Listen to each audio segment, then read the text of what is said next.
Okay, we're gonna wrap up here, last little part here of chapter 2, and then we're gonna go on to chapter 3. Then we're gonna go on to lab. Then we're gonna go home. That's a good thing. Never too soon to look forward. You know what I'm trying to say? All right. So last time, chapter 2 here, we did a bunch of stuff. I think we talked about some electron configuration. We also talked about orbital diagrams, which again is another way to sort of express electron configurations, like so, where we again use our arrows to represent the electrons, boxes are lines to represent our orbitals. Again, usually drawn sort of upward to show the energy, but just to save space here. Looks something like this as we go through it. We also talked about electron configuration, and again, tied it into our quantum numbers. So remember, you can, take any electron you like and sort of apply the 4 quantum numbers that we talked about. So for example, that one would be n is equal to 1. L would be 0 since it's an s orbital. M sub L would be 0, and M sub S there would be plus 1/2, as that's the first electron that went in. And obviously you could do it for any of those electrons there. We also talked about that you need to obviously adjust your electron configuration for ions. So things that are cations, which are positively charged, have lost electrons. So you do need to adjust your account for that. And obviously our anions here are negatively charged, which means that they have gained electrons. And as we saw and as we talked about, pretty much our representative elements, which are really everybody kind of in group 1, 2, 3, 4, 5, 6, 7, and 8. Really those nonmetals and those metals will basically achieve noble gas configuration by gaining and losing electrons. The metals, by losing electrons, they will back up to the same electron configuration as the noble gas that comes before them. Our nonmetals will gain electrons and go forward to the noble gas that comes after them. And as I mentioned last time, as we'll talk about today, when we get into chapter 3, I think that's pretty much, again, the basis of all bonding is for everybody, again, to achieve the same electron configuration as noble gases, as they're very stable. When two things have the same electron configuration, that is what is referred to as being isoelectronic with each other. So sodium with a +1 charge and neon, they both have 10 electrons. They both have the same electron configuration. The other main thing that we talked about last time with that is, again, sometimes people misunderstand sort of that meaning. Again, it doesn't mean that sodium is changing into neon. It just means it has a very stable electron configuration, much like neon does. It is still sodium because it still possesses 11 electrons there. We officially talked about the periodic table, I think, there at the end, and we have our 1, 2, 3, 4, 5, 6, 7, and 8. Hold on there, periodic table. And again, we have our groups that go downward. We have our periods that go left to right. There's usually the staircase about there. We have metals to the left, non-metals up here to the right. And a reminder, as we talked about there, hydrogen, which is right about there, is a non-metal. And some of those groups, right, have special names that you need to be aware of. Where the alkali metals, which is group 1, alkaline earth metals, which is group 2, the halogens, which is group 7, and the noble gases, which is group 8 along the way there. Any questions on any of that stuff we talked about last time, I think? All right. Pass this around here. All right, so the last thing we're going to sort of really talk about in this chapter here is periodic trends, and we're going to talk about a few different types of periodic trends: ionization energy, electron affinity, and atomic radius. We're also going to add electronegativity to this list. And really, electronegativity is officially covered in chapter 3. What is electronegativity and the general trend for electronegativity is really the only thing that you need to know out of chapter 3 for the first exam. The second exam will cover all the rest of it, but just really what it is and the trend and how it relates obviously to the other trends is what you'll need to know out of chapter 3 for that first exam. Just a couple of weeks away, I think. So talking about these periodic trends is going to help us understand why we see certain things occur, like why we see metals typically lose electrons and why we see non-metals typically gain electrons. So another sort of trend that's important is what is sometimes referred to as Z effective, and that's basically effective nuclear charge.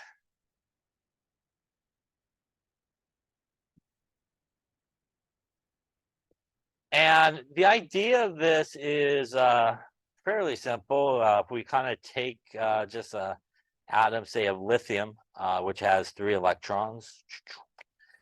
Now, lithium also has 3 protons there in the nucleus. It has an atomic number of 3. And it's got an electron configuration there of 1s2, 2s1. We also talked about the idea there. It has 1 valence electron, which would be that one right there. It has these 2 core electrons, which are closer to the nucleus. So the idea here in terms of effective nuclear charge is we have these sort of electrons in the lower energy level. So I'll just draw them as being blue. We'll just kind of put our little electrons over here to the right. And then we obviously have our valence electron that's out there past those guys, moving around. And when we look at this, there's a couple of things occurring. So these core electrons, which are in the back here, or in the front actually, they're definitely closer to the nucleus, which means they're really feeling the full brunt of that positive 3 charge. And when we talk about sort of opposites attract, there's definitely going to be an electrostatic attraction between those two. And by the way, electrostatic attraction does increase with increased size of those charges. So for example, something that's like +3 and -3 will actually be held tighter than, say, something that's like +1 and -1. So as the sort of positive and negative charges increases, so is that attractive force. So this is, as you can see just from this little drawn picture here, we could see why our core electrons are not going to be really involved too much here in bonding.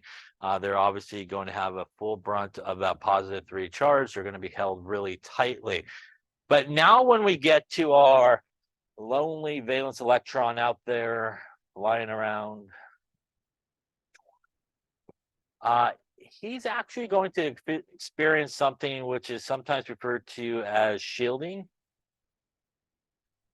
And basically the idea here is, because there is really a couple of electrons kind of in between that valence electron and the nucleus's positive charge, they kind of get in the way.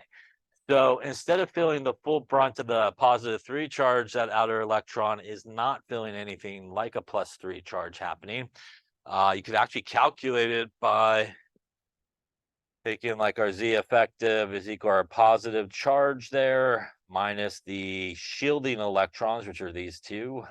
And that gives us a net effective sort of charge that outer electron is feeling of about +1.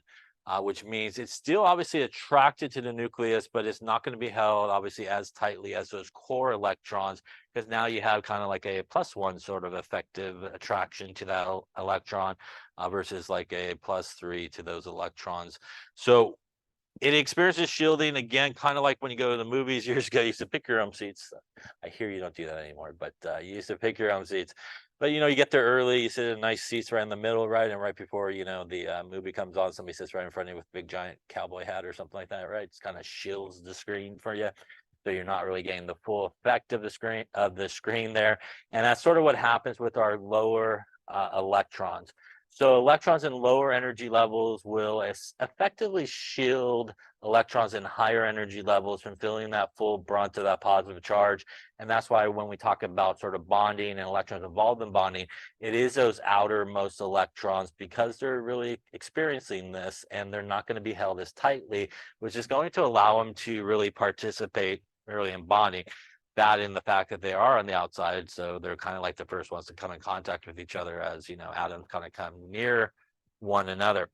So the general trend for effective nuclear charge is essentially it kind of increases as you go to the right and decreases as you go down.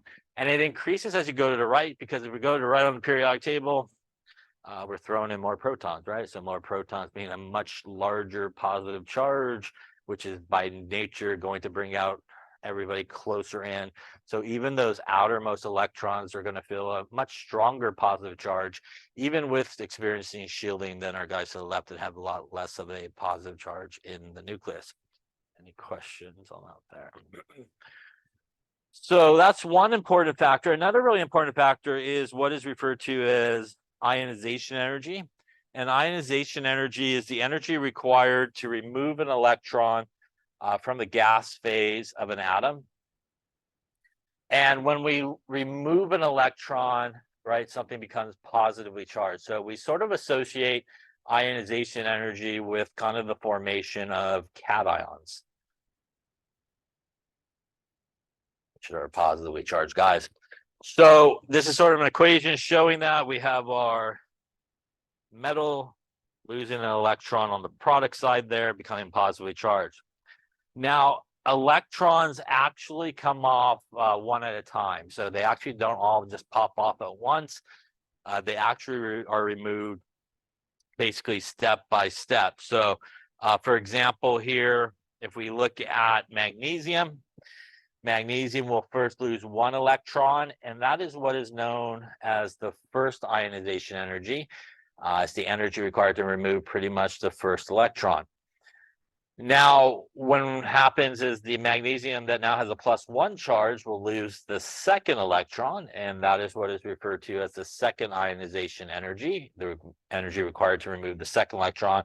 And maybe it will go from +2 to +3, and it loses, say, a third electron. So a couple of things that we see between the first ionization energy, second ionization energy, and third ionization energy.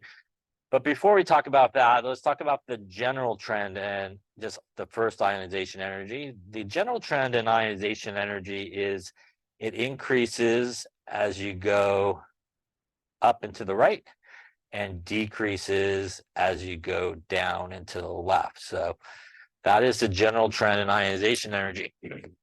We also see a trend as we go from, say, the first ionization energy to the second to the third. It takes more or less energy to rip off every electron after the first one. It continues to take more energy. When some atom loses an electron, does the overall size of the cation, is it larger or smaller than the neutral ion, the neutral element? So when something loses an electron, is that ion larger or smaller than the original neutral guy? It should be smaller, right? So if you think about it, it's got an electron cloud, it loses electrons, kind of shrinks, right? So because it lost some of those electrons. So the cation always is usually smaller than the neutral atom that it comes from because it lost some of this electron cloud as it did that. Now, what also happens in that process, if you think about it, is all of our electrons are now moving closer to the nucleus, right? And now we have actually a greater positive charge than negative charge, which means those outer electrons have now moved closer to the nucleus, which means it's now going to be held tighter, which is why it takes, as you can see here in the case of magnesium, twice as much energy to try to rip off the second electron. When we rip off the second electron one more time, we're going to shrink down a little bit more. Now we have an even bigger positive charge in that nucleus versus our electrons. So the remaining electrons are now going to also be held very, very tightly. And now we see a giant jump between the second and the third ionization energy, almost like a 7-fold jump, I think. Yeah, something like that. A little less maybe. But that's a really tremendous jump. So why do we see such a big jump when we go into that third electron? If we look at magnesium's electron configuration, which is 12, I hope, that's a 1s2, 2s2, 2p6, a little 3s2 action sort of happening there. Magnesium, which is group number 2, means it has how many valence electrons? That would be 2, and it would be these two right here, right? So what we see in terms of the first ionization energy and second ionization energy, that is removing these valence electrons here, right? And obviously we do see the increase in energy required to do so. But now if I wanted to rip off that third electron, I am actually now into my core electrons, yes, which by the process of losing those two other electrons, everybody is now really close to the nucleus, right? A lot closer than where they started. Again, we have a much larger positive charge holding them, and does not normally happen because you cannot rip off that core electron. It's not very energy efficient to do so. And that is why when we think about something like magnesium, it actually only usually makes a +2 charge in every situation, because anymore you would have to try to rip off a core electron, which again doesn't normally happen in normal conditions. Any questions on that? Yeah.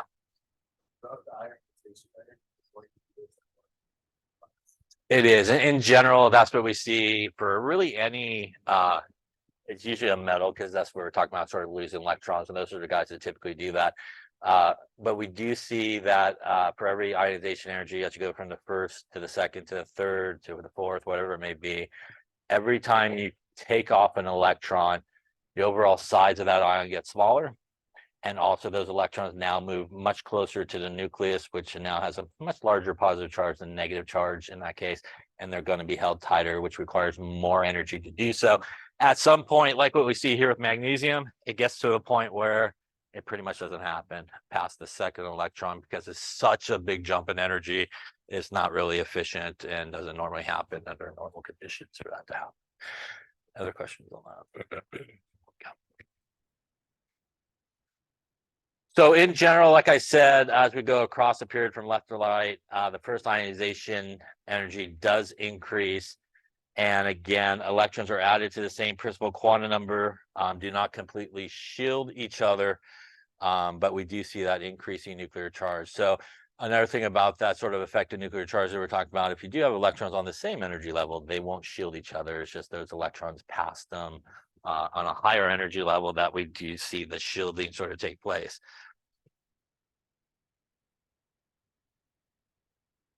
So in general, as we go down a group from top to bottom, first ionization energy does decrease, and that's because the electrons being removed are further away from the nucleus, or not held as tightly. So, you know, they're willing to go pretty easily.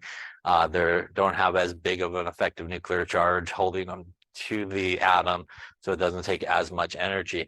Obviously, as we go that way with the increase in sort of effective nuclear charge, everything just by starting position is much closer to the nucleus because of that larger positive charge, which makes even those outer electrons harder to remove than you would have on the other side, to the left-hand side of the periodic table.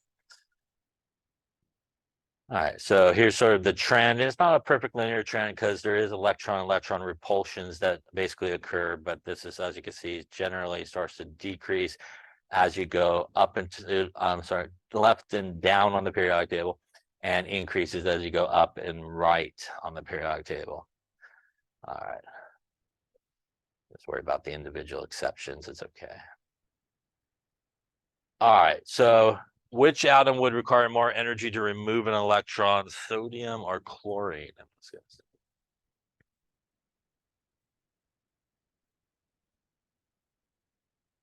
The one that require more energy to remove it should be chlorine. Yeah, chlorine is further to the right, so once again ionization energy increases as you go up and to the right, and decreases as you go down, so we should see that. Also, right, chlorine atomic number 17 has got 17 protons versus our sodium with 11 protons, so it's starting out with a greater positive charge in the nucleus, which just by that greater positive charge is going to move those outer electrons much closer to begin with, and they're going to be held tighter, and we do see an increase in ionization energy. Which one will require more energy to remove electron, lithium or cesium?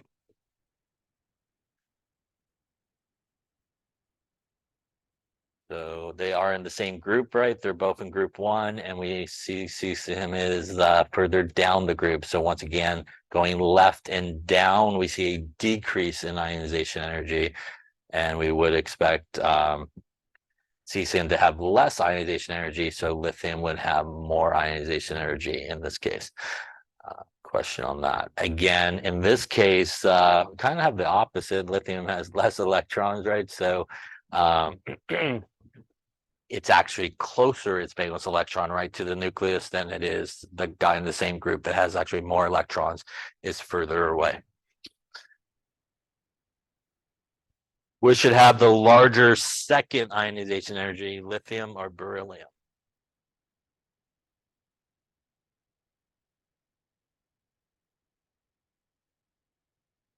So lithium is 3, right? Which is 1s2, 2s1, and beryllium is 4, I believe, right? 1s2, 2s2.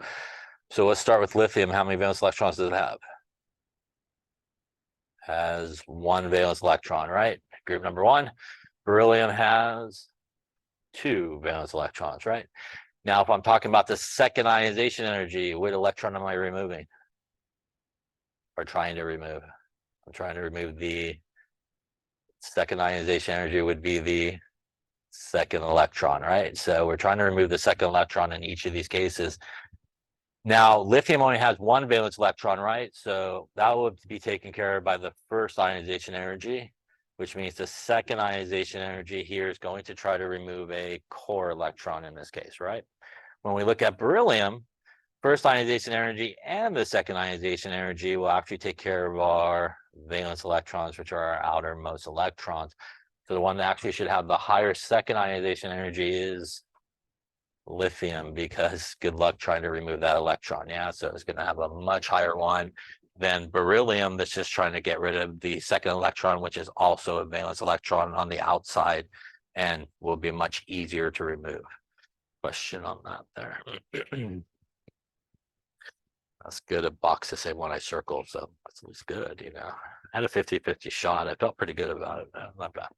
So here is a table of ionization energies, and we do see our general trend. This is actually going across period number 3, sodium, magnesium, aluminum, silicon, and heading that way towards argon. And we do see the general increase as we go across the periodic table in terms of the first ionization energy, which again is what we would expect to happen. And we also see our changes here. So once again, here's our sodium. You can see taking out his first valence electron, not too bad, but now we're about a 10-fold increase in energy to try to rip off that core electron. And again, it's not going to pretty much happen.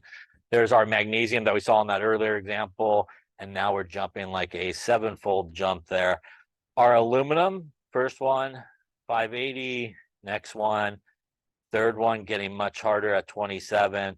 And then if you try to rip off that fourth electron there in aluminum, that's a pretty big jump in energy. So again, at that point, aluminum has 3 valence electrons because it's group number 3. You're into the core electrons, and again, not going to basically happen in that case. Any questions on ionization energy? Okay, so let's talk about another trend, which is electron affinity. And electron affinity is really the energy change that occurs when an atom actually gains an electron, right? So if you have an affinity for something, you like it, right? And that's sort of the idea there.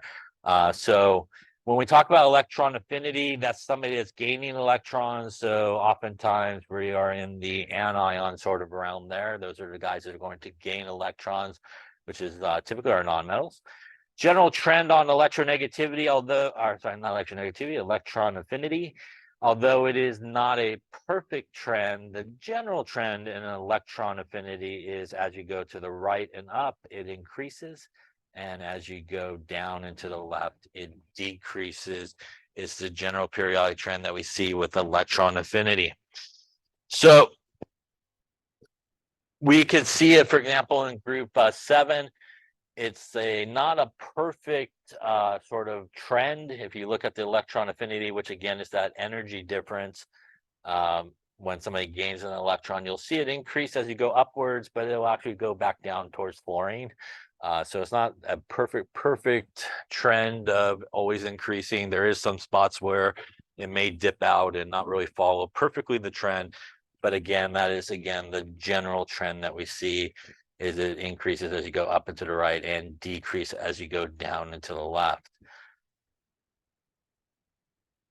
Now, atomic radius, in general, as we go across a period from left to right, the atomic radius decreases, and that's because, as we talked about earlier, really the effective nuclear charge increases, which means because they again do have more protons, even those outer ones are going to feel a much stronger sort of attraction to the nucleus than, say, guys to the left on the periodic table. And that's just overall going to just start everybody going up and to the right, being smaller because everything is attracted to the nucleus. So it just brings everybody sort of in much closer to the nucleus. And that means, as well, as we talked about with our cations, it gets smaller. When we have an anion, we should expect the anion size versus the neutral one to be larger, right? So when something gains an electron, its electron cloud sort of increases. So something with a negative charge will typically be larger than the neutral atom because it's gaining electrons into its electron cloud. So one other sort of important trend that we also want to talk about, which is again out of chapter 3 to sort of add to our trends, is electronegativity. And electronegativity is different than electron affinity. So again, electron affinity is really the energy change that occurs when an atom gains an electron.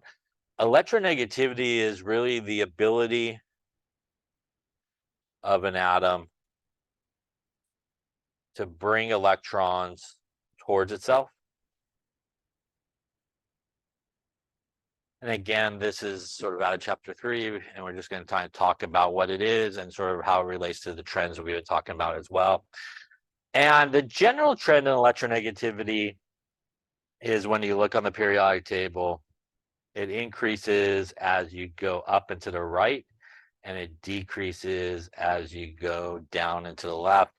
The most electronegative atom we have is fluorine on the periodic table. So the fluorine is the most electronegative atom you could have. It is all the way on the periodic table up and to the right. And the only things that are really to the right of fluorine are the noble gases, right? And noble gases, do they want to react with things? They don't. They're perfectly fine the way they are. So they have no real interest in reacting. In fact, the electronegativity value of like noble gases are thought of as being 0. They're just like, I'm good. I don't really care that much about it. I'm happy the way I am. So the most electronegative atom we have is basically fluorine in that upper right. And again, it's that ability to bring electrons towards itself. So when we think about, all these sort of trends, and we see our trend in size here, and we think about sort of our periodic table, we can see what we're talking about with atomic size gets smaller as you go to the right and up, and larger as you go down. We could kind of put it together here. Where I want to scribble it together. Maybe I'll just borrow this page here. All right, so if we take our periodic table and we put on it all the trends we just talked about, we have effective nuclear charge increasing as you go this way, decreasing as you go this way. We have ionization energy, called IE, increasing as you go this way and decreasing as you go left and right on the periodic table. We have electron affinity,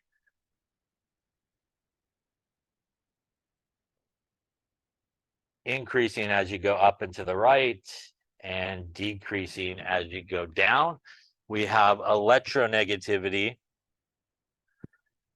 Obviously, it'd be higher, but electronegativity. Increasing as you go up there, again, fluorine being our most electronegative. And decreasing as you go down.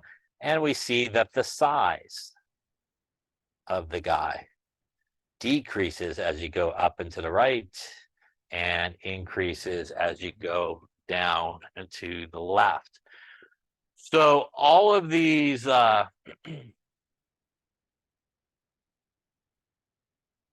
of these trends together help us understand what we typically do see. So basically, we have our staircase kind of coming down. When we go up and to the right on the periodic table, that is where we basically find our nonmetals, right? And our nonmetals are things that are typically very small, which means that even their outer electrons are going to find themselves much closer to the nucleus, which means it takes a lot of energy to try to remove electrons. Doesn't usually happen. They have very high electron affinity, which means they like to gain electrons. And they have very high electronegativity, which means they like to gain electrons and take somebody else's electrons. So all of those trends together tell us what normally happens with our nonmetals is they are not going to give away their electrons. They're going to hold on to their electrons, and they're going to take somebody else's electrons. So this is why we typically will see nonmetals gain electrons, right? And become negatively charged anions in the case of ionic compounds.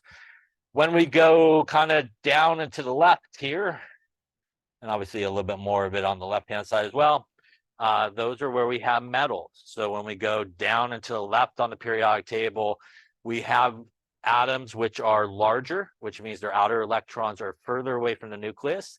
They're not held as tightly, which means you don't have to put a lot of ionization energy in there to remove an electron. They have low electron affinity, which means they're not looking to gain electrons. And they have low electronegativity, which means they have no interest in bringing electrons towards themselves. They're more apt to take my electron, please, right? And that is what we typically will see with metals is they are the guys that will lose electrons and become positively charged. So all these periodic trends help us understand, why we see a metal and a non-metal will sort of gain an electron and lose an electron. And that is why, as we'll talk about in the next chapter, when you put a metal and a non-metal together, they have very opposite periodic trends. One's like take the electron and one's like, cool, I want the electron. So that works really well for those. And that's why we see a transfer of electrons from metals to non-metals when those two guys get together.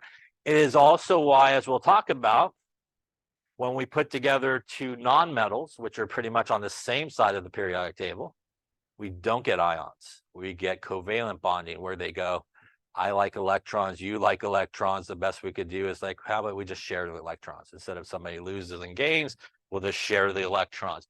And that's why we see covalent bonding where we have sharing of electrons, because those two elements have similar sort of periodic trends in terms of what they want to do with electrons. So the best that they can agree upon is sharing. While when we get a metal and a non-metal from opposite sides of the periodic table, they're more than willing to give up their electrons to metal, and the non-metal is more than willing to accept them. Any questions on any of that there?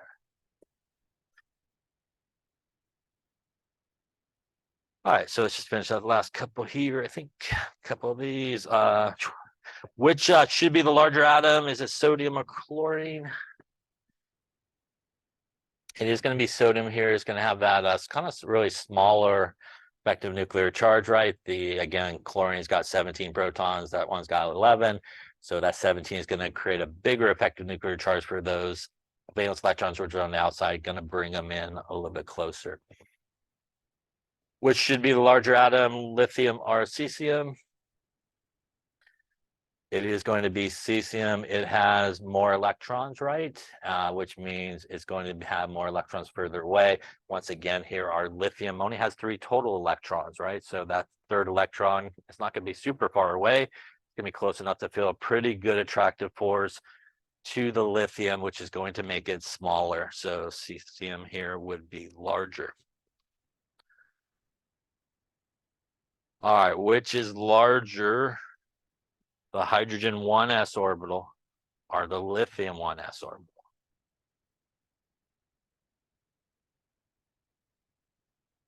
That is both answers. So it's one of those, I'm pretty sure. Let's get the quarter. I will flip it. All right, heads is hydrogen, tails is lithium.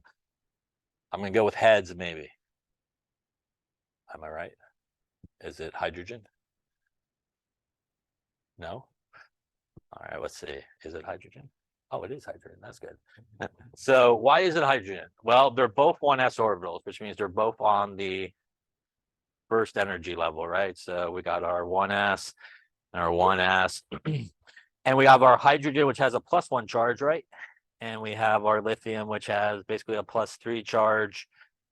Which one's going to be pulled closer to the nucleus? Those 1s orbital. They're going to feel the full brunt of the +3 charge, right? Which is going to pull it much closer than our +1 charge, which means this guy is going to be a little bit further out the 1s orbital. It's feeling that full brunt of the +1 charge, but again, the strength of that charge increases with size. So that +3 is going to be able to pull it in a lot closer. All right, double or nothing. Which one is larger in energy? The 1s for the hydrogen or the lithium 1s? Which one's lower in energy? I guess I should read the question better, I suppose. You know.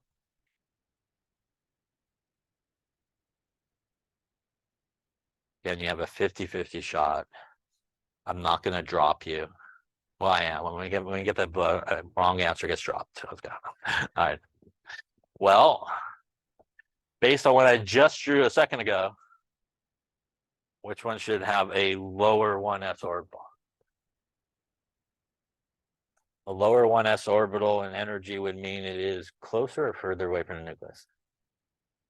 Lower energy would mean closer to the nucleus, yes? So which one should be closer to the nucleus? Should be lithium, yes? Lithium, again, because of that +3 charge, going to bring that 1s orbital closer, which by proximity would mean it is lower in energy than the 1s orbital, which is a little further out in terms of it. Any questions on those two? All right, we want to arrange these in order: oxygen, fluorine, and sulfur from ionization energy and atomic size. I think that's probably the answer, but let's just take a look at the periodic table and find those. If we look at the periodic table there in group 6, we got our sulfur, we got our oxygen, and then we got our fluorine, I think. So in terms of ionization energy, right, it increases as you go up and to the right, which means fluorine should be more in terms of ionization energy than oxygen. Ionization energy decreases as you go down, right? So that means sulfur should be less than oxygen. So a little SOF there would be our order in that case, and increasing ionization energy. Atomic size, as we go up and to the right on the periodic table, based on those periodic trends, we get see smaller, right? So that should be our smallest. Larger as we go down a group, that should be our largest. So it would be FOS going in the opposite direction now. Any questions on those there?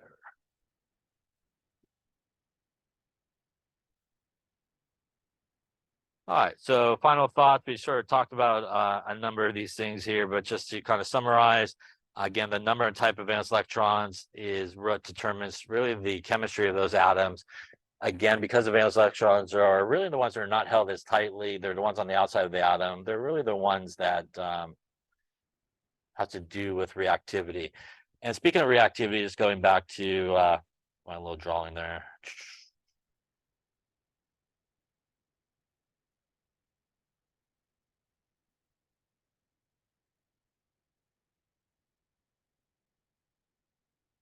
When we talk about the most reactive non-metal, it should be found again where on the periodic table? Up and to the right, right? And that's where all of those periodic trends sort of meet in terms of up and to the right. I'm going to hold on to my electrons. I want your electrons. And that's going to make those ones really reactive. That's what we saw when we looked at the halogens, right?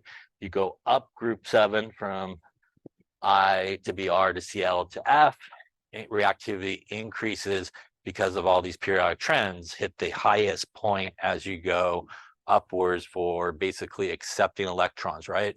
And taking people's electrons, which means when you react things together, it's going to be very reactive.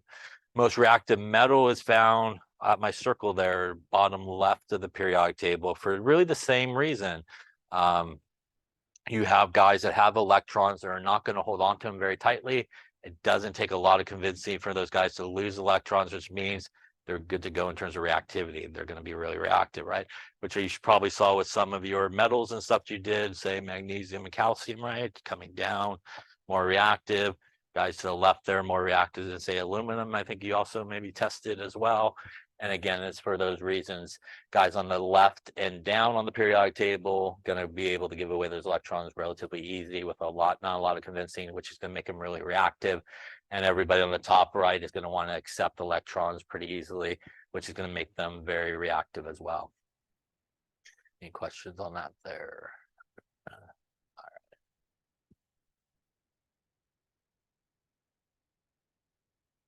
All right, and we obviously talked about special names for our groups, and we know where everything is there, hopefully on our periodic table.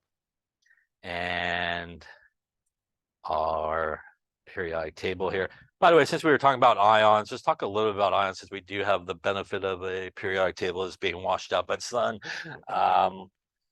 A reminder that, again, things really do not have charges when they are by themselves and really not combined with anything.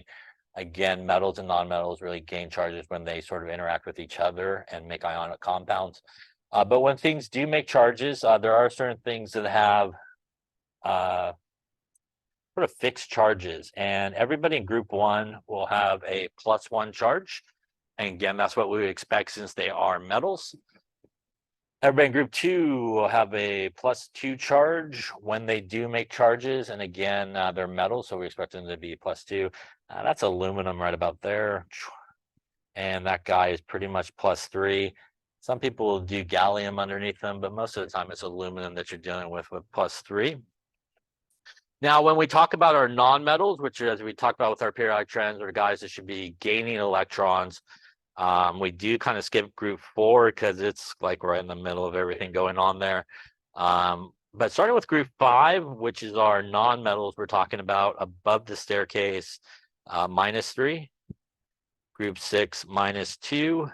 Group 7 nonmetals, -1. So we go +1, +2, +3, skip, go backwards, -3, -2, -1. Transition metals, as you may know, which again are in this region here, they can have a variety of charges or variable type charges. There are 3 exceptions in the transition metal region, as that sun hits me right in the eyes as I look over that way.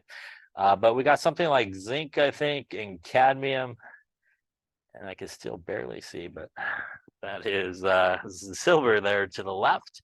So although zinc, cadmium, and silver are transition metals, they will form a sort of fixed positive charge, and zinc and cadmium will always form a +2 charge, and silver there will always form a +1 charge. So those 3 are sort of an exception, like a backward sort of L in that region. Here. And although they are transition metals, they will form sort of fixed charges. So that's really important now going into, obviously, the next chapter we're going to talk about here. Also, things to remember when we talk about negatively charged things, as I mentioned, nonmetals is what we're talking about, right? Because below over here on this staircase, those are actually metals, right, that make positive charges. So it's above the staircase where we have our guys that make negative charges. Any questions on that there? All right, and our alkali metals, which is our group 1, again, reactivity increases really as you go down there. Put a little sodium and water, right? Potassium, water will catch on fire. Yes, as we go down that group there. Lithium reacts not too bad. Sodium reacts pretty bad. And lithium will basically catch on fire as it goes through there. They're actually really soft metals. You can cut them with like a butter knife. They're pretty soft. Go right through it. Any questions on chapter 2? All right, we are then going to go to chapter 3. Okay, so we're going to go to chapter 3, and a reminder that what we just finished is the last stuff that will be on the first exam. So the first exam is chapter 1 and 2. Coming up, not next week, but the following week, I think, is when it's scheduled. So that is when it's coming. We do have a quiz still coming on Tuesday, I think. So on chapters 1 and 2. So this will start again, officially chapter exam 2 stuff. Again, the only thing that you need to know at chapter 3 that again pertains to exam 1 is what electronegativity is. and how it fits into the general trend of everything like we talked about. So again, electronegativity is officially talked about here in chapter 3, and we'll talk about it again in a little bit more detail in terms of bonding. But for exam 1, you do need to know what it is and the general trend. Any questions on that? All right, so we're going to talk about covalent bonding. We're really going to talk about just bonding in general in this chapter. And the 2 different types of bonding that we come across. And one of the things that we can use to represent bonding is Lewis dot symbols. They are also sometimes referred to as just generically electron dot symbols. And really, when atoms sort of interact with each other, as we've been talking about, it is those valence electrons that are involved in bonding. And it's those valence electrons that are involved in both types of bonding that we'll talk about, really ionic bonding and covalent bonding. And really, they're involved in the bonding based on those periodic trends that we just talked about, because they're essentially held pretty much the weakest of all the electrons that are there. And they're on the outside of the atom in a sense, and the highest energy level. So they really are, again, the ones that come in contact with one another when bonding occurs. So we do use Lewis dot symbols to help us understand both types of bonding. And a Lewis dot symbol is pretty much just a symbol, and basically 1 dot to represent each of the valence electrons. So there is more electrons, bless you, there's more electrons involved, obviously, in the atom. But in terms of bonding, it is only the valence electrons that are pretty much involved. So when we draw Lewis dot symbols and later Lewis structures, we only show the valence electrons. There's really no big rule in terms of how you do it, other than usually you don't put more than 2 dots per side. 2 dots per side, 4 sides gives me a grand total of 8.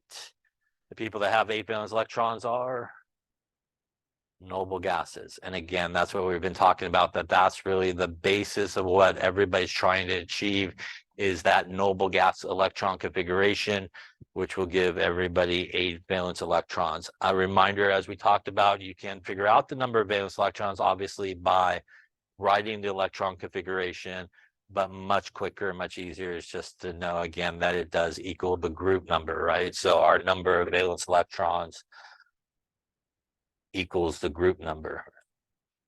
And as I mentioned before, usually in bonding, we're only really dealing with the representative elements. So again, those transition metals, you usually don't draw any type of Lewis structures or anything for, so you don't have to worry about any of those guys as we look at it.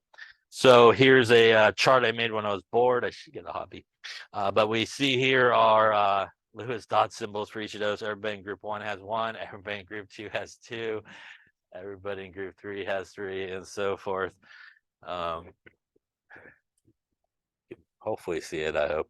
And as we go across there, we do have our noble gases. Why does helium again have only 2 dots? Because it only has 2 electrons. So as we talked about last time, although it is a member of group 8, it only has a total of 2 electrons, which means clearly it cannot have 8 valence electrons. That is also why we'll talk about hydrogen, which is a really important thing to remember when we're bonding. In order for hydrogen to reach noble gas configuration, who does it need to get to? What is the noble gas that comes after hydrogen on the periodic table? It is helium. And that is why hydrogen should only have 2 electrons. Everybody else needs 8, but hydrogen, as we'll talk about many times as we go through this chapter, will actually only need to get to 2 to be happy, because that will get it to the same electron configuration as helium, which again will be pretty happy. So 2 for hydrogen, don't go over 2. People always love to go over 2 on hydrogen. They just keep like throwing bonds on it and dots, because it looks more chemistry like that way, I think. You got like a triple bonded dots all around hydrogen. That's going to give you a big X. Yeah, so don't ever do that. So pretty much only 2 electrons, no more than 2 electrons for hydrogen. Have that in your head, hopefully. So we can use Lewis dot symbols to help us understand really the two types of bonding. And let's talk a little bit about the difference between the two types of bonding. First are ionic compounds, and when we have ionic compounds, pretty much it is going to be between a metal and a non-metal, which, as we were just talking about with our periodic trends, we basically are going to put together somebody on the left-hand side of the periodic table, somebody on the right-hand side of the periodic table, and they essentially have super opposite periodic trends. And we know from those trends that our metal wants to give away its electrons, and we know that our non-metal is going to go, cool, thanks, I'll take the electrons.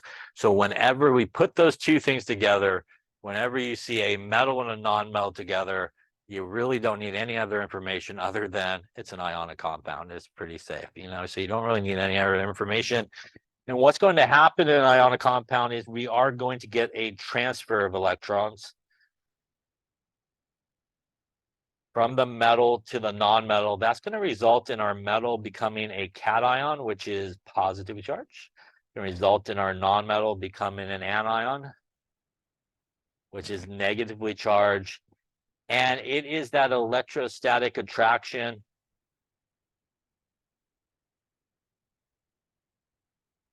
that holds that together. The other really important thing that people oftentimes maybe miss is in an ionic bond, there's absolutely positively no sharing of electrons. We have a complete transfer of electrons from the metal to the non-metal. And that is different, as we will see here in this chapter, when we talk about covalent bonding. And covalent bonding, sometimes called molecular bonding, but covalent bonding is pretty much always between two nonmetals.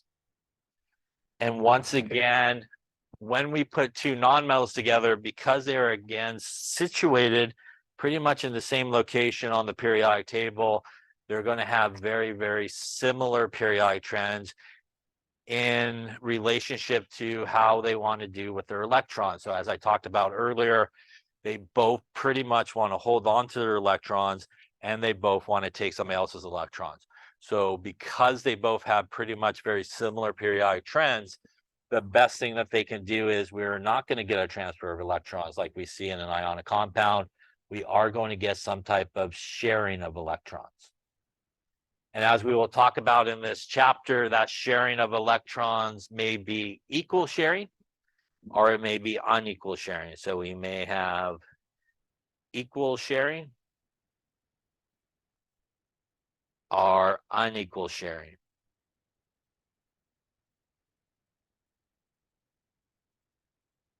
And we'll talk about what kind of determines equal sharing or unequal sharing in this chapter as well. But there is some aspect of sharing that always occurs when you put two nonmetals together because of those properties and those periodic trends. And there's always a transfer of electron that occurs when you put those metal and non-metal together. Any questions on that there? So the general rule, as we kind of saw with our periodic trends, low ionization energy tend to form cations because it takes not a lot of convincing for them to lose their electrons, not a lot of energy to do so. High electron affinity is typically those guys that will be negatively charged and form anions because they're willing to accept the electrons. All right. So general rule tells us, again, we're going to see a lot of left-hand side there, group 1 and group 2 making cations, and upwards in our non-metal region making our anions. So let's take a look at an example of lithium fluoride. And if we look at lithium, which is group number 1, we're going to have one valence electron. It's got an electron configuration of 1s2, 2s1. This being obvious is one valence electron in this case. We have fluorine, which is fluoride, which is over there, group number 7 on the periodic table, which means it will have 7 valence electrons with an electron configuration of 1s2, 2s2, 2p5, that being the 7 valence electrons that we see here. First off, hopefully we know lithium is a metal, right? Fluorine is a non-metal. So right off of the bat, just from those two pieces of information, I should know this should be what type of bond? This should be an ionic bond, yeah. Which means I know that we are going to have a transfer of electrons from the metal to the non-metal in this case. And what's going to happen in this situation is our lithium is going to send its electron over there to the fluorine. The result of this is our lithium will now lose an electron. And it's at this point that it lost an electron. It now has a positive charge because it dumped this electron. Our fluorine, on the other hand, will pick up an electron, which would be this one. I'll just circle it. And it will now gain a negative charge. And when you draw Lewis symbols here, dot symbols for ionic compounds, you do need to include the charges because these things have charges. So typically speaking, at least put one of them maybe in brackets. You can put them both in brackets if you want, but you do need to have the charges written there. The charges indicate that there is absolutely no sharing of electrons here. There's been a complete transfer of electrons, and what is holding that together is the opposites attraction there, the positive and negative charge. First off, any questions on drawing that there? Now let's see what happens when we look at from left to right here after we make the bond here, what's happening to our electron configuration. So if we start with our lithium, it pretty much gave away that valence electron right there, which means lithium with a +1 charge has an electron configuration of 1s2. On the periodic table, who has 2 electrons? That is helium, yes. And helium is a noble gas. So by lithium giving away its 1 electron, it has now achieved noble gas configuration, which is going to make lithium really happy. Fluorine actually in the p subshell here has room for that electron that came over from lithium. And when it accepts it, it will now have 1s2, 2s2, 2p6 by accepting that electron in there. And if we count up the top numbers, that is 2, 4, and 6 is 10. And on the periodic table, that is neon's configuration. So as I mentioned before, this is the whole purpose of bonding. In this case, lithium is able to back up to the noble gas of helium by giving away its electron, which is more than happy to do because it has very low ionization energy and it's not looking to accept any electrons. Fluorine can achieve noble gas configuration by taking basically lithium's electron, moving forward on the periodic table 1 spot to neon's configuration, and it also achieves noble gas configuration. And again, that is the purpose of bonding, all types of bonding and ionic bonding. That is why certain ions come together in certain proportions so that everybody achieves noble gas configuration. Any questions on that there? All right. That's good. They agree. That's good. So as I mentioned, once again, there's absolutely no sharing of electrons between these two. It is that opposite attraction between the two charges that holds it together, kind of binds them together to one another. And again, that is the basis of an ionic bond. Now let's take a look at another example here. Let's take a look at calcium oxide. Calcium, which is group number 2 on the periodic table, has 2 valence electrons.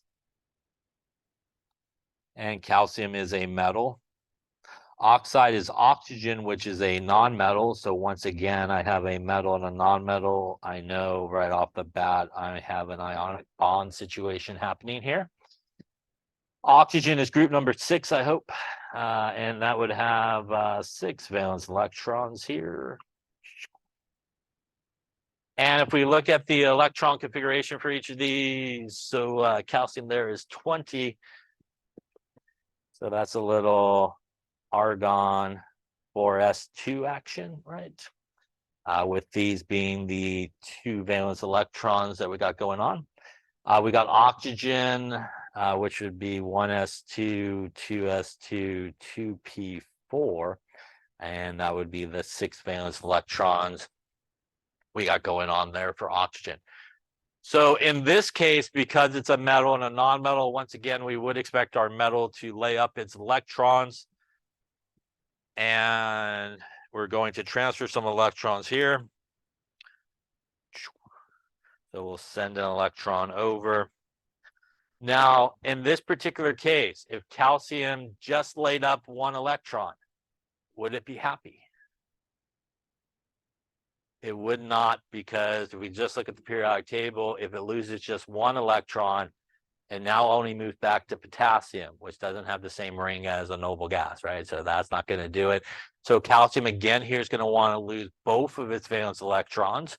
And that's okay, because oxygen is willing to take both of those. It's got room to take both of those. And it will take both of those electrons over. And that will then give us now a calcium that has a positive 2 charge. And once again here, our oxygen is going to pick up those electrons. And it picked up not one, but it did pick up 2 electrons, which means it now has a -2 charge. And once again, it is that attractive force between the +2 and the -2 that's holding that together. Any questions on that there? And if we look at our electron configuration, once again, calcium's 2 valence electrons gets lost, which means calcium with a +2 charge ends up with 18 electrons, which puts it to argon's configuration. And lucky for us here, oxygen has room for those 2 electrons, so it could go right into this p subshell there. Because right, the p subshell could hold 6 electrons, so it's only got 4, so it's got room for it. It's going to go a 1s2, 2s2, 2p6 action. That's going to give me a 10 pack there, which is going to hopefully give me neon's configuration as well. So once again, much like what we saw with lithium and fluorine, calcium, oxygen are both able to achieve noble gas configurations by losing and gaining electrons. And that is essentially how ionic compounds come together. And that is how each of the sort of components of an ionic compound achieve noble gas configuration. We always see our metals lose electrons so they can back up to that noble gas that comes before them.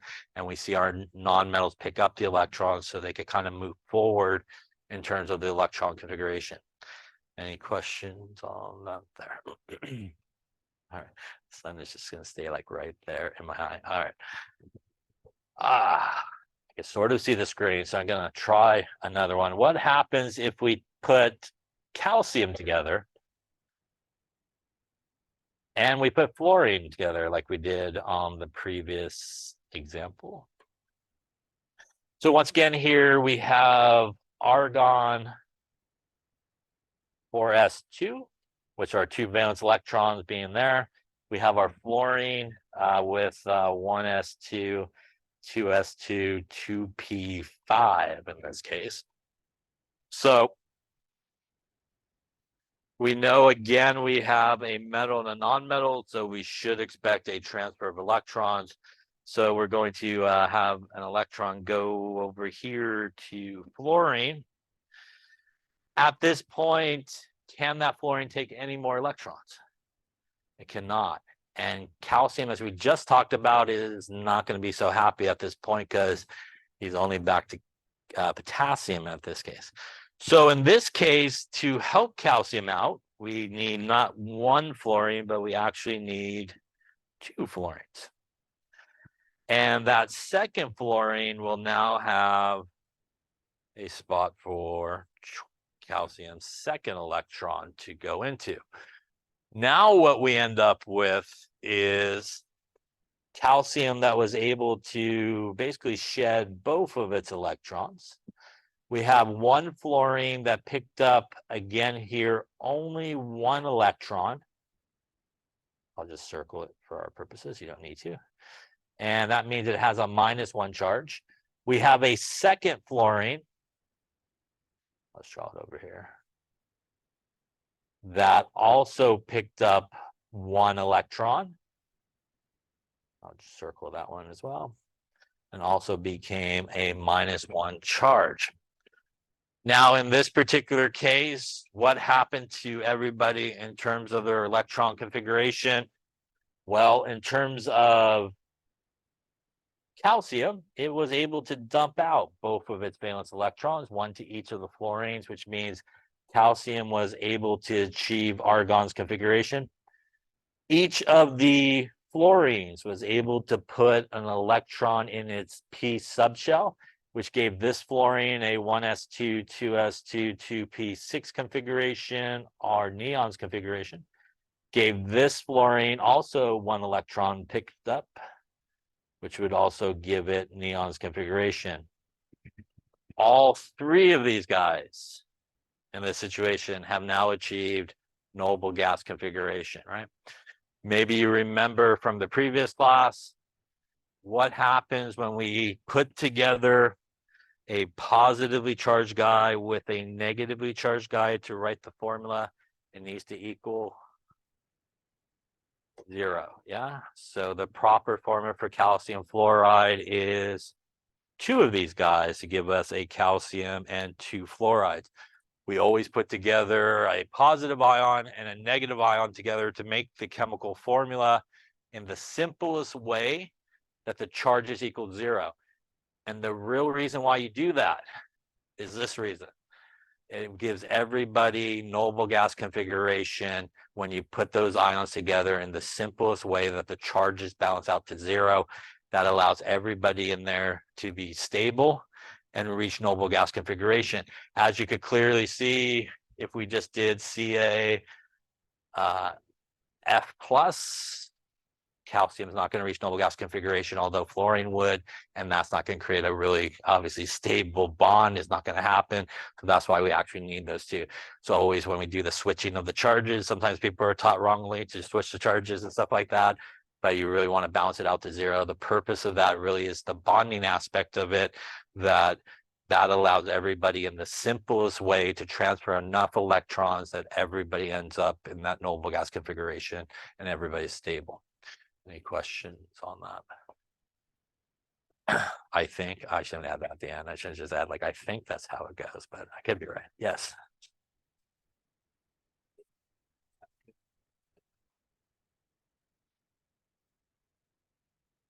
As what, like in electron dot symbol, or do you have to? Yeah, so you do need to know how to draw, like we were just doing, the Lewis dot symbols. So that is the way that you basically can show an ionic bond being formed, the formation of an ionic bond. And you do need to be able to kind of draw it like what we were just doing here in these examples. And that means that different than Lewis structures, which is typically used for covalent bonding and sharing electrons where we don't have charges, when you draw something that's an ionic compound using Lewis dot symbols or electron dot symbols, that's why it's important that when you at the end part there that you include the charges. So people clearly understand that it's ionic, there's no sharing of electrons. And again, that's different, as we'll talk about later in the chapter when we start drawing Lewis structures for covalent guys. There's no charges. We use lines for bonds and stuff like that. So to answer your question, you may be asked, for example, something like show the formation of the calcium oxide bond, with using Lewis symbols or something like that. Or much like the formation of calcium and fluoride, or calcium fluoride. Would you have to balance covalents? Are you asking, do you need a? Yeah, I mean, you should, because that's going to show the formation of it. So you would need basically both of those there to show where the second electron went to. So to answer your question, yeah, you would. In a normal just balancing equation, we'd put like a coefficient, right, or something like that. But in this case, since we're showing the formation of the bond, we want to use these structures to show it. So you would need the proper amount on both sides of the arrow. Yeah. Okay, so then let's talk a little bit about covalent bonding. And covalent bonding is I totally missed. All right, covalent bonding is a little bit different. It is again now between two nonmetals here we're talking about. And once again, as we mentioned a number of times today, those guys are going to find themselves pretty much in a very similar location on the periodic table. And again, we're going to get some sharing of electrons. Oops.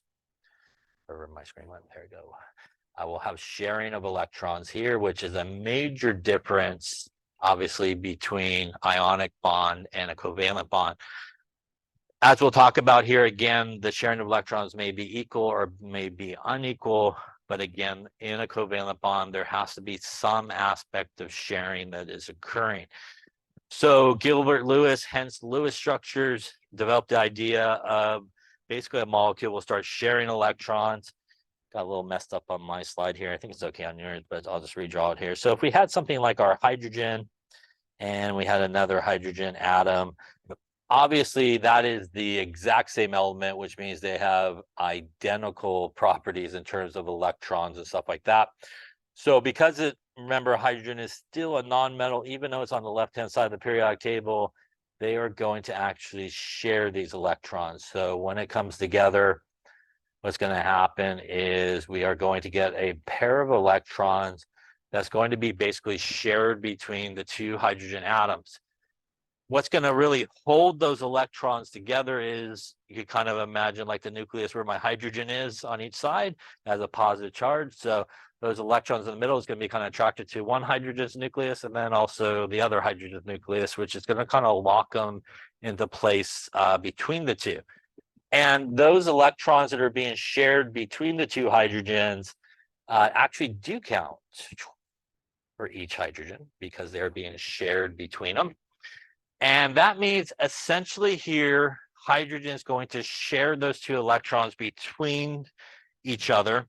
And that's effectively going to give the hydrogen on the left 2 electrons and the hydrogen on the right 2 electrons, which is really good based on our earlier conversation about hydrogen, because hydrogen needs how many electrons to be happy? 2, right? And that gets him really to helium's configuration. So unlike ionic bonds where those elements achieve noble gas configuration by transferring electrons from one to the other and somebody accepts the electrons, what happens in a covalent bond is they share those electrons. And because they're sharing those electrons, they do count for sort of both sides of the bond, if you will. And that allows them to get to noble gas configuration. We can show the sharing of electrons, which are sometimes referred to as bonding electrons, as a line. And a line represents basically 2 dots here. So that is also a single bond. So you could have 2 dots, which is represented as 1 line, which is a single bond. You could have 4 dots, which is represented by 2 lines, which is a double bond. Or you could have like 6 dots, which is a triple bond, or 3 lines represented. So when we draw sort of these Lewis structures for covalent bonding, where we have electrons being shared between 2 atoms, it's really your call. You could draw them with dots, or most people will draw them with lines. I personally draw them with lines when they're being shared. But if you want to use dots, it's not wrong to use dots between them. So you can do it either way, whichever way you prefer. So that is a covalent bond where we have sharing of electrons between 2 atoms, and always again occurring there with our nonmetals. And as I mentioned before, it is that attraction between those electrons that are being shared and the nucleus in each of those atoms, again, that sort of locks everybody into place. So if we take a look at fluorine here, fluorine's electron configuration is 1s2, 2s2, 2p5. Fluorine, once again, is group number 7. Looks something like this. And we would have another one that looks something like this. And again, in this case, they're going to have identical sort of properties. So we're going to end up with a bond that's going to happen between the 2 fluorines where they will share those electrons. And now when we look at it, you could draw it like that. You could also draw it like this.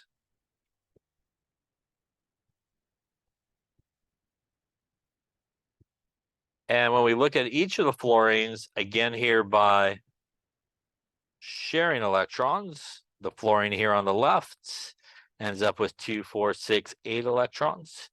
Fluorine on the right now will also end up with 8 electrons.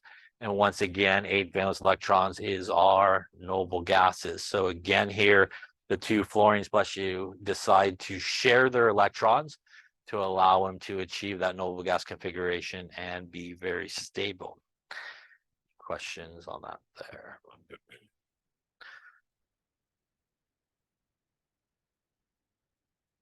Now, when we look at these electrons that are drawn, there are different types of electrons. All of the dots on the outside there, those are ones that are not involved in any type of bonding, as you do not see any elements written on the other side of them. So if you're old like me, you'll call them lone pairs, and I probably will as we go through these chapters. But most books nowadays call them non-bonding electrons. Yeah. So non-bonding electrons and lone pairs are basically the same thing. They are electrons that are not involved in any type of bonding. Obviously, the guy in the middle here, which is involved in bonding, has a very special name as well. It's creative. It is known as bonding electrons. Yeah. So we have bonding electrons, much like the name implies, which are electrons that are shared between 2 atoms. And we have the non-bonding electrons, which are represented always usually as dots in these structures that are not involved in bonding. You should always, when you draw Lewis structures, draw all of those electrons, right? The non-bonding electrons and the bonding electrons should be shown in your structure. Any questions? All right, we're laid up there for today.